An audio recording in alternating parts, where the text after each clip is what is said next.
Well, hey there, happy Worth It Wednesday. Every Wednesday we send a principle worth learning, a question worth answering, and a recommendation worth taking. And today's principle is, if you want to measure the health of your culture as a leader and as a business, leave! Okay, so let's break this down. What is culture, first of all? Well, my favorite definition of culture is that it is the shared values and behaviors of a team.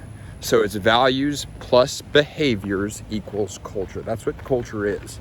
Now, what is culture not? And this is in the email. Culture is not what people do when their boss is watching them.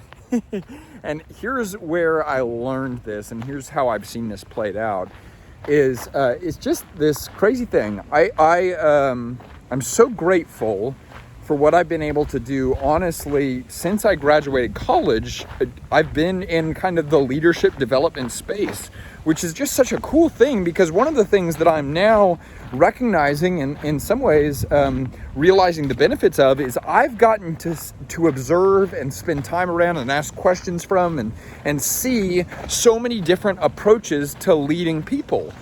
And one of the areas that stands out as most distinctive is I have just seen some incredible leaders of businesses, nonprofits, ministries of all sizes lead an organization in such a way that they can leave and the heartbeat of the organization stays the same. People are driven, people are engaged, people care.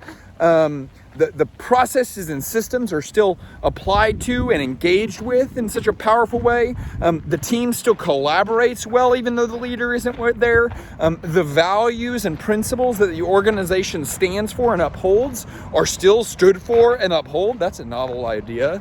And it keeps running, even though the leader isn't there. And I've observed leaders who can take upwards of a month, 2 months, sometimes even 3 months off, and the results of the organization are not compromised. But here's the other piece that is maybe even just as important.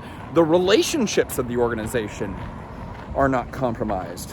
The heart of the organization, the soul of the organization is not compromised. Conversely, I've seen other leaders that they either can't leave because they know if they leave, all that stuff is going to go out the window. The values are going to be compromised, or the quality standard is going to be compromised, or team members are going to start bickering, or performance is going to go down, or customers aren't going to be adequately served, or systems and processes aren't going to be followed. So they either leave and all that goes out the window, or they can't leave at all. And they become the leader that just says vacation is for other people, but it's not for me. Well, I want to tell you as kindly as possible, if you've believed that idea that vacation is for other people, but it's not for you as a leader, you have bought a lie. And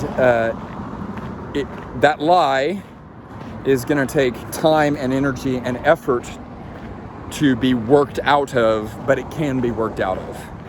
Because you can build a thriving, healthy, life-giving organizational culture that preserves the values and heartbeat and soul of your organization even when you're gone, upwards of a month. But it's going to be a measure of your leadership. And that's the biggest thing that I want to hit home with this principle, is culture is what happens when the leader is gone, right?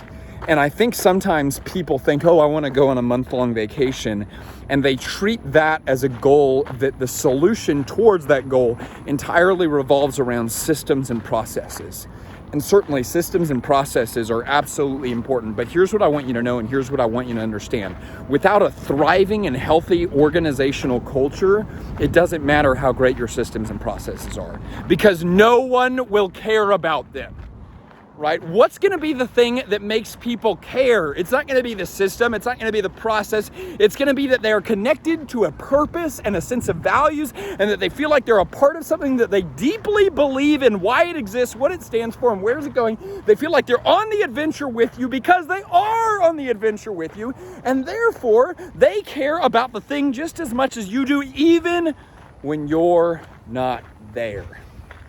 This is not a systems and processes conversation at its core, and if you treat it that way, you're always going to be lacking a little bit of what could be possible. This is a culture conversation, the shared values and behaviors of a team. So if you're not there yet, what do we need to do? Well, we need to be able to answer 3 questions for your organization, for your team, for your group. Number 1 is, why do we exist?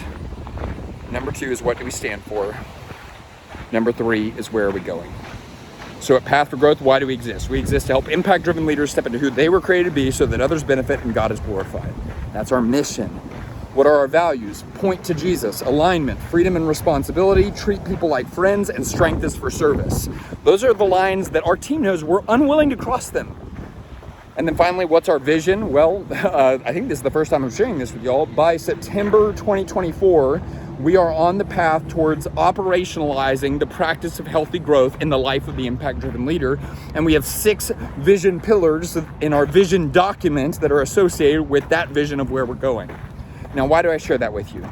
Because I want you, and more importantly, I want your team to be able to answer, why do we exist, what do we stand for, and where are we going, with the same degree of clarity, consistency, and specificity. That's what thriving culture looks like. And I'll tell you, like, the best teams that I've ever worked with, they're able to do that. And they may call it something different. They may use a different methodology or a different format. They may follow Traction or EntreLeadership or Michael Hyatt or Donald Miller. Follow what you want. Just be able to answer, why do you exist? What do you stand for, and where are you going? If that is something that you don't have, you need to go get it, because that's going to be the thing that scales when you're gone. And if that's something that you'd like to work with our team on, that is something that we work with leadership teams on in team trainings. And it's typically me, I get to come on site and we roll up our sleeves and we say, we are going to get these things done, and we're going to do it in a day or 2 together. And we'll have great food and great conversation in the process. So if you're interested in that, we'll put the link to that in the email as well. But hey, we're rooting for you. We want to see you win. Remember, my strength is not for me. Your strength is not for you. Our strength is for service. Let's go, let's go, let's go. Have a good Wednesday.